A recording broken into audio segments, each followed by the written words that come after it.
할렐루야, 좋은 아침입니다. 기도하기 좋은 계절, 온라인으로 기도의 자리에 나오신 성도님들을 환영합니다. 기도하면 달라지는 첫 번째 변화, 기도하면 이전보다 더욱 평안해집니다. 오늘 본문은 역대하 14장 6절에서 7절 말씀입니다. 역대하 14장 6절에서 7절 말씀. 여호와께서 아사에게 평안을 주셨으므로 그 땅이 평안하여 여러 해 싸움이 없은지라. 그가 견고한 성읍들을 유다에 건축하니라. 아사가 일찍이 유다 사람에게 이르되 우리가 우리 하나님 여호와를 찾았으므로 이 땅이 아직 우리 앞에 있나니 우리가 이 성읍들을 건축하고 그 주위에 성곽과 망대와 문과 빗장을 만들자. 우리가 주를 찾았으므로 주께서 우리 사방에 평안을 주셨느니라 하고 이에 그들이 성읍을 형통하게 건축하였더라. 얼마 전 뉴스에서 추석 선물이라며 경비원에게 유통기한이 4년이나 지난 햄 세트를 선물한 기사를 보았습니다.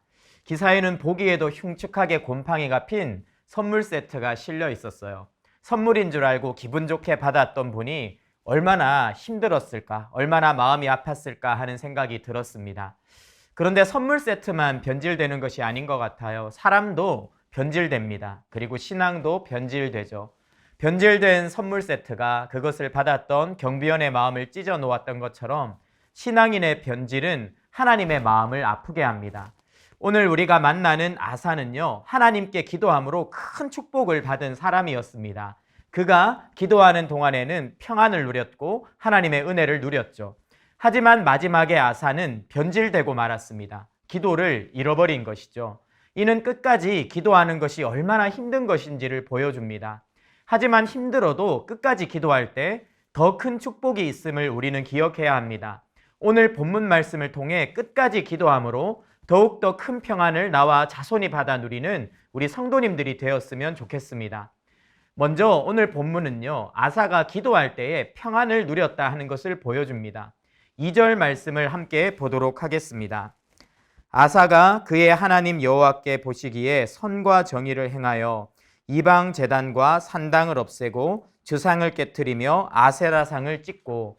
아사는 먼저 과거의 영적인 악패습을 청산합니다. 없애고 깨뜨리고 찍었다 이렇게 나오죠. 굉장히 과격한 단어입니다. 이 단어는 아사가 결심만 한 것이 아니라 실제적이고 단호한 행동을 했다는 것을 보여줍니다.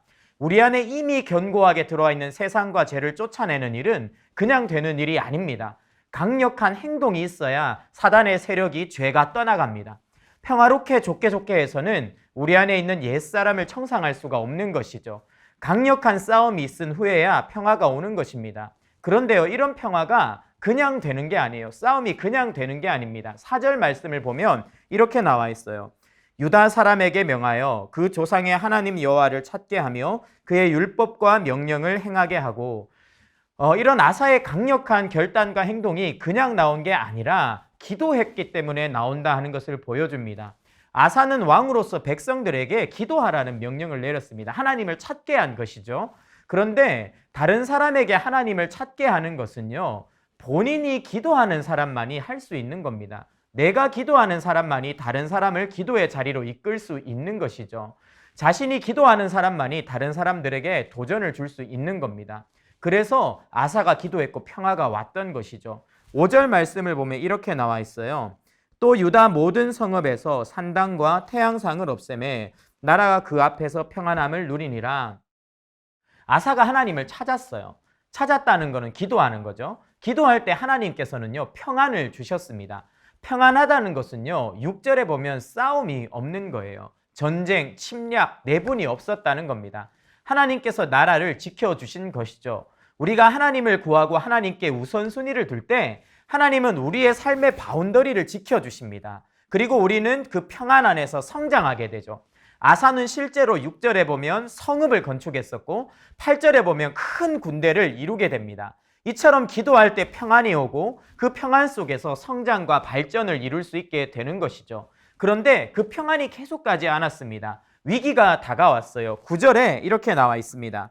구스 사람 세라가 그들을 치려하여 군사 100만 명과 병거 300대를 거느리고 마레사에 이르매 10년 만에 평화가 끝나고 이제는 구스가 쳐들어왔다 이렇게 이야기합니다.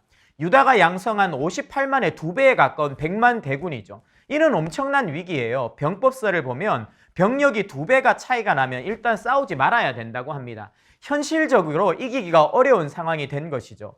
우리가 기억해야 될 것이 있어요. 우리가 아무리 부강해지고 대단해지더라도 세상에는요, 그것보다 더 대단하고 강력한 것들이 많이 있습니다. 하나님과의 관계를 통해 우리가 평강을 누리고 성장을 하지만 늘 우리가 최강이고 가장 강력한 것이 아니에요. 더 강한 세상의 공격에 노출되게 됩니다. 이유가 무엇입니까? 평안 속에서 영적인 침체를 겪지 않고 계속해서 기도하는 것을 통해 하나님께 매달리도록 하기 위해 하나님은 우리에게 위기를 허락하시는 것이죠. 아사는요, 실제로 그때 기도하기 시작합니다. 11절 보십시오. 아사가 그의 하나님 여호와께 부르짖어 이르되, 그때 아사가 선택한 것은요, 용병을 고용하거나 전략을 짜거나 하는 것이 아니었습니다. 그는 망설이지 않고 기도했어요. 기도에 우선순위를 두었다는 거죠. 그가 가진 전력이 아니라 하나님의 능력을 바라보았습니다. 이렇게 위기 때에 기도할 수 있는 사람은요, 생각보다 많지 않아요. 위기를 만나면 오히려 주저앉고 기도까지도 안 나오는 경우가 너무 많습니다. 그러면 누가 위기의 때에 기도할 수 있습니까? 이인호 목사님께서 늘 말씀하시는 것처럼 평소에 기도를 쌓아온 사람들, 그 사람들, 하나님 앞에서 기도의 자리를 계속 지켜온 사람들만이 위기의 때에 기도할 수 있는 것이죠. 그렇게 아사가 기도했을 때 하나님은 더 큰 평안의 선물을 주셨습니다. 15절 말씀입니다. 온 유다가 이 맹세를 기뻐한지라 무리가 마음을 다하여 맹세하고 뜻을 다하여 여호와를 찾았으므로 여호와께서도 그들을 만나 주시고 그들의 사방에 평안을 주셨더라. 하나님께서는 아사와 백성들의 기도에 응답하셨습니다. 그래서 구스 왕의 대군을 물리치셨죠. 살아남은 자가 없었다고 말할 정도로 완승이었습니다. 어떻게 이렇게 위기를 극복할 수 있었습니까? 그리고 기도했을 때 어떤 능력을 경험했습니까? 처음 10년보다 2배가 넘는 평화를 하나님께서 20년간 허락해주는 축복을 얻게 됩니다. 처음보다 더 큰 축복을 경험하게 된 것이죠. 우리가 계속해서 기도할 때 오는 위기는요, 하나님께서 우리의 기도를 통해 더 큰 은혜와 축복을 주시기 위한 과정입니다.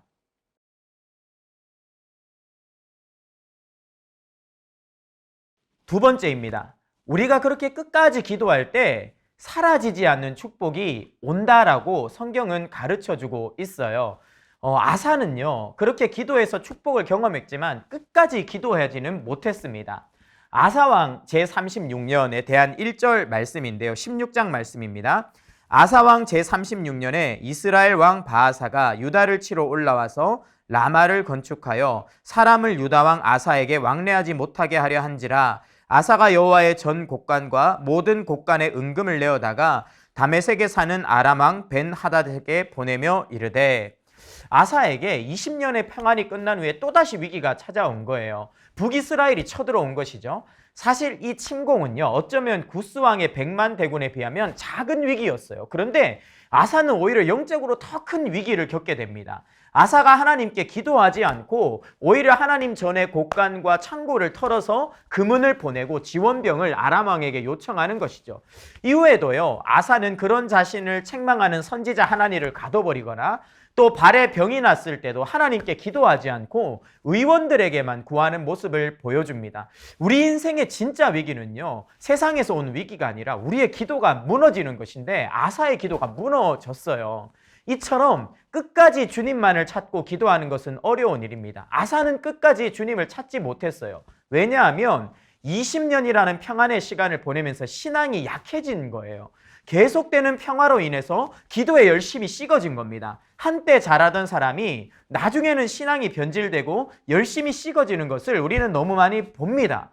사실 우리도 비슷해요. 우리는 2년 동안 지금 코로나로 인해서 마음껏 예배드리기 힘든 상황에 놓여 있어요. 처음에는요, 코로나 때문에 어려워졌을 때 우리 안에 간절함이 있었고 더 열심히 예배를 드려야겠다는 결단이 있었어요. 그런데 이 온라인 예배가 주는 편안함이 있습니다. 간편하잖아요.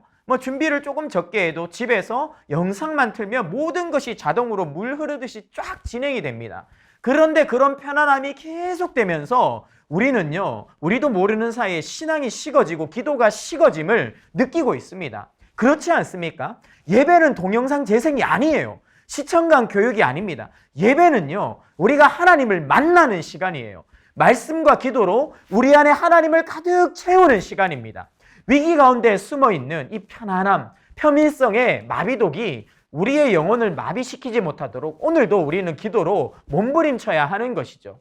그러면 누가 끝까지 기도한 사람이 성경에 있느냐? 바로 다윗입니다. 열왕기상 15장 4절에서 5절 말씀을 함께 보겠습니다. 그의 하나님 여호와께서 다윗을 위하여 예루살렘에서 그에게 등불을 주시되 그의 아들들을 세워 뒤를 잇게 하사 예루살렘을 견고하게 하셨으니 이는 다윗이 햇사람 우리아의 일 외에는 평생의 여호와 보시기에 정직하게 행하고 자기에게 명령하신 모든 일을 어기지 아니하였습니다. 하나님께서 다윗을요 인정해 주셨습니다. 어떻게 인정했냐면 평생 그가 여호와 앞에서 정직했다는 것이죠. 끝까지 믿음을 지키고 하나님을 찾았다는 말입니다. 그렇게 끝까지 하나님 앞에서 기도했던 사람이 다윗이었는데 하나님은 그런 다윗에게요 엄청난 복을 주셨어요. 그것이 바로 자자손손 하나님의 축복을 누리는 겁니다. 등불을 주시겠다는 약속이죠. 하나님은 마지막까지 하나님 앞에서 믿음을 지킨 다윗에게 등불을 주시겠다고 약속하셨습니다. 그래서 다윗의 왕가에서는요 북이스라엘과 달리 정직한 왕, 선한 왕이 끊임없이 나타납니다. 다윗의 충성스러운 기도 때문이죠. 이처럼 우리도 하나님 앞에서 끝까지 기도할 때 하나님은 우리에게 우리와 우리 다음 세대를 모두 축복하십니다. 이인호 목사님이 늘 말씀하세요. 20세 때 기도하면 30대의 전성기를 주시고 50대에 기도하는 사람은 60대의 전성기를 누리게 된다. 그리고 인생의 마지막 때에도 기도하는 사람은 그 축복이 자자손손 미치게 된다. 이렇게 말씀을 하십니다. 그 말씀을 기억하면서 오늘 내가 있는 그 자리에서 하나님 앞에 철저하게 기도하셨으면 좋겠습니다. 말씀을 정리하도록 하겠습니다. 진짜 평안은 이 세상이 줄 수 없는 것이에요. 하나님 앞에 기도할 때만 평안이 주어집니다. 하지만 그 평안 속에 하나님은 우리에게 더 큰 위기를 주세요. 그 위기 때 다시 기도함으로 더 큰 축복을 받아 누리기를 원하시기 때문이죠.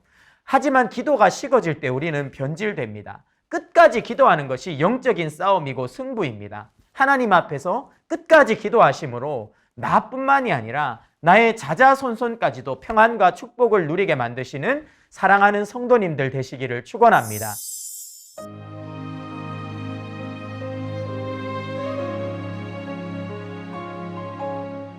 함께 기도합시다. 아사에게 평안을 주셨던 하나님이 바로 우리의 하나님이신 줄 믿습니다. 먼저 주님을 우선하여 찾을 때 주님이 우리 삶의 모든 혼란을 바로잡아 주시고 질서를 세워주시며 평강을 주시는 줄 믿습니다. 아사가 주님을 찾았던 것처럼 우리도 작은 평강과 응답에 안주하지 않고 더욱 하나님을 전심으로 찾아 하나님이 예비하신 놀라운 은혜를 경험할 수 있도록 축복하여 주옵소서. 지금 우리에게 베풀어 주시는 평안이 후대에까지 미칠 수 있도록 지속적인 기도의 사람이 되게 하여 주옵소서. 예수님의 이름으로 기도하옵나이다. 아멘.